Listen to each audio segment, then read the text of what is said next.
Step 1. Highlight all associated tracks. So for an example, if these 2 tracks were muted and we didn't want to use them, we're not going to highlight them. Okay? Any tracks that don't belong, that are muted, leave them blank. So I go to this next track here. We grab hold, and while holding down shift, I only got but 2 hands, so I gotta do this while recording. Hold shift, go to the next one, and click it. To the next track.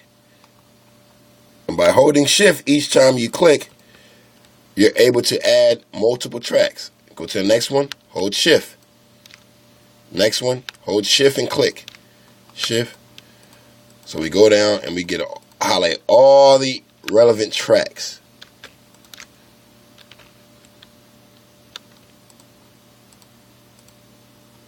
Sorry for the bad camera job. I'm doing this with my phone with only 2 hands. Okay, so we held shift. We selected all the tracks. The muted tracks, the ones that are muted, we left them unselected because they're not coming to me, okay? So just make sure all the tracks that you highlight are the ones that you need to be used, okay?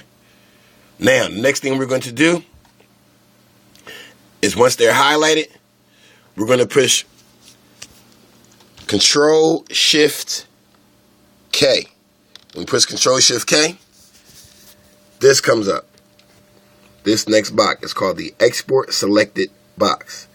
So what this is saying is that we're going to export all the selected regions that are on the screen. Okay? Okay. I'm going to make sure it's wave, interleaving. No, we want multiple, mono. We want 24-bit. We want the sample rate to be 44.1 hertz. Now we go to the destination directory.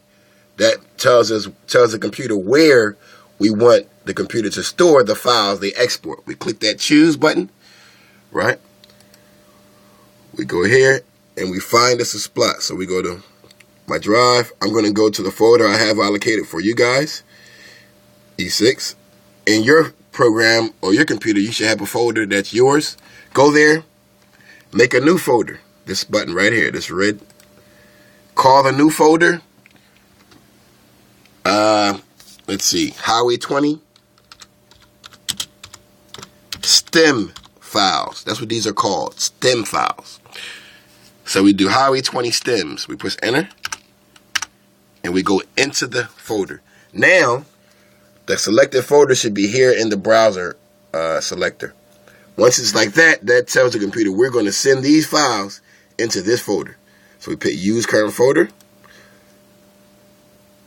Now we push leave all these fine, and we push export.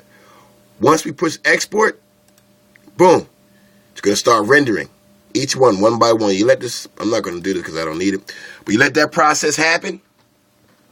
Those files will now be in a folder of its own. You take that folder, create a zip file,